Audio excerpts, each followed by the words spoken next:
नगर निगम के चुनाव पास आने वाले थे। पूरे कानपुर शहर में टिकट को लेकर मारामारी शुरू थी, लेकिन सबसे ज्यादा चर्चा में वार्ड नंबर 40 की सीट थी। वो इसलिए क्योंकि इस बार वहां की सीट महिला के लिए आरक्षित थी। अब सवाल ये था कि चुनाव लड़ेगा कौन। इससे पहले ठाकुर साहब वहां से पार्षद थे और इस बार उन्होंने अपनी पत्नी सीमा ठाकुर को टिकट दिलवाई और ठाकुर साहब की शान के कारण सीमा जी ने 20,000 वोटों से चुनाव जीत लिया। अरे बधाई हो सीमा भाभी, अब तो आप वार्ड की पार्षद बन गई हैं। अब तो हमारे काम आप ही करवाएंगी। अरे ये तो सिर्फ नाम की पार्षद बनी है, वो तो महिला सीट आ गई, वरना पार्षद तो मुझे ही बनना था। अब भले ही चेहरा इसका होगा, लेकिन पावर तो मेरी ही होगी। अरे वाह भाई साहब, क्या दिमाग लगाया है आपने भी। आइए आप लोग, खाना लगा दिया है सबके लिए।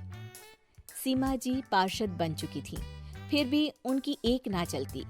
सारे काम ठाकुर साहब खुद ही संभाल लेते और जहाँ जरूरत पड़ती वहाँ सीमा जी का अंगूठा लगवा लेते।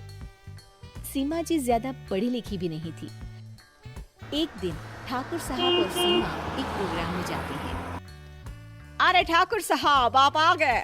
ओहो, पार्षद मैडम भी आ गई हैं। स्वागत है आप दोनों का। लगता है हमारे पार्षद फंड का सही इस्तेमाल हो रहा है।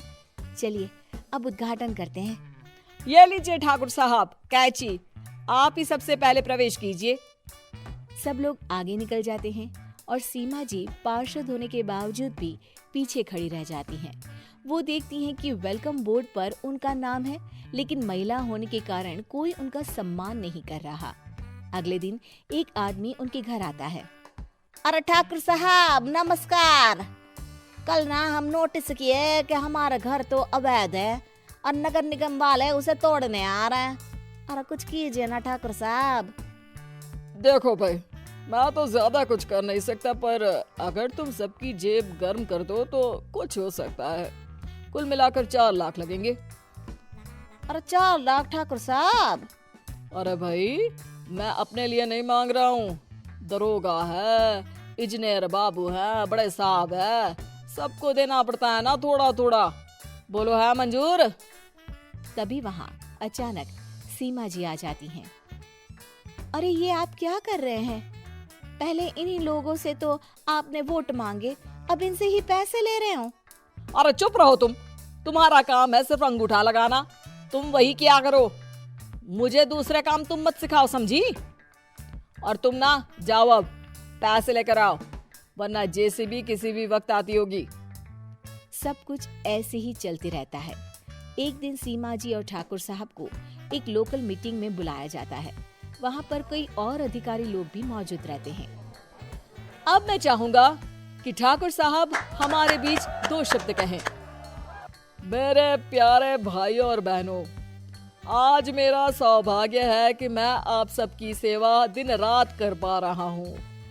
आपने मेरी पत्नी को भारी मतों से जिताया है, इसलिए मैं आप सभी का शुक्रगुजार हूँ। मैं आप सबसे वादा करता हूँ कि हमेशा की तरह हमारे वार्ड में किसी को कोई तकलीफ नहीं आने दूंगा।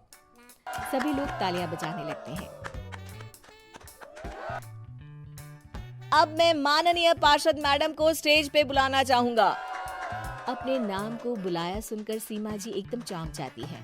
उन्हें बिल्कुल उम्मीद नहीं थी कि इतनी बड़ी जगह उन्हें मंच पर बुलाया जाएगा। जैसे तैसे वो मंच पर चढ़ती हैं।